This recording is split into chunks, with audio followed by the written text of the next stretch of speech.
صحابی کا نام ہے ربیہ. وہ وضو کروایا کرتے تھے نبی کریم صلی اللہ علیہ وآلہ وسلم کو. تو ایک دن نبی کریم صلی اللہ علیہ وآلہ وسلم بڑے خوش تھے اور انہوں نے کہا کہ ربیہ سل ربیہ، مطلب تم آج اللہ تعالیٰ کی توفیق سے کچھ مانگو اپنے لیے.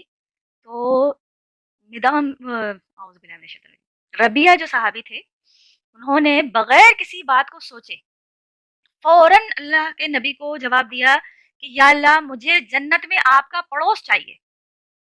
نبی کریم صلی اللہ علیہ وآلہ وسلم ربیہ صحابی کے اس جواب پر سن کر مسکرائے، مطلب حیران، وہ خوش ہوئے اس بات پر کہ میرے اصحاب مجھ سے اتنی محبت کرتے ہیں کہ اس دنیا سے آگے جو ہمیشہ والی زندگی ہے، جو ہمیشہ والی دنیا ہے، اس میں بھی میرا ساتھ چاہتے ہیں.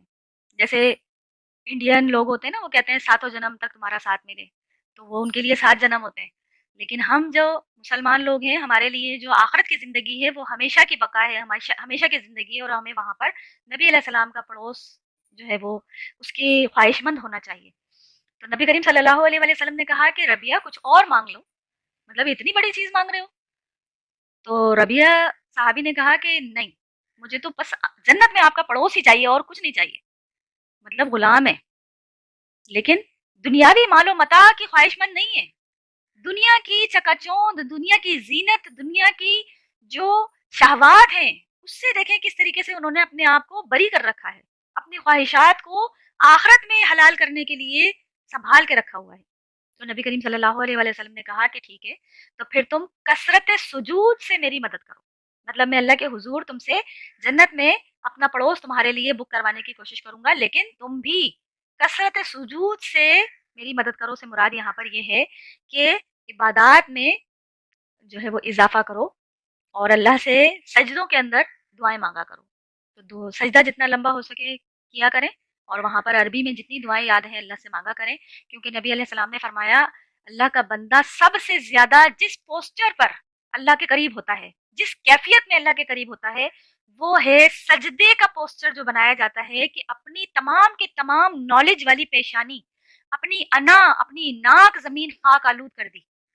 اللہ تعالیٰ کو وہ پوسچر سب سے زیادہ محبوب ہے. تو اس کیفیت میں اللہ کے ساتھ رجوع کرتے ہوئے خشوع و خضوع کے ساتھ اللہ سے لو لگاتے ہوئے دعائیں مانگے. عربی میں جتنی دعائیں یاد ہوں اللہ کے حضور اس کو مانگا کرے.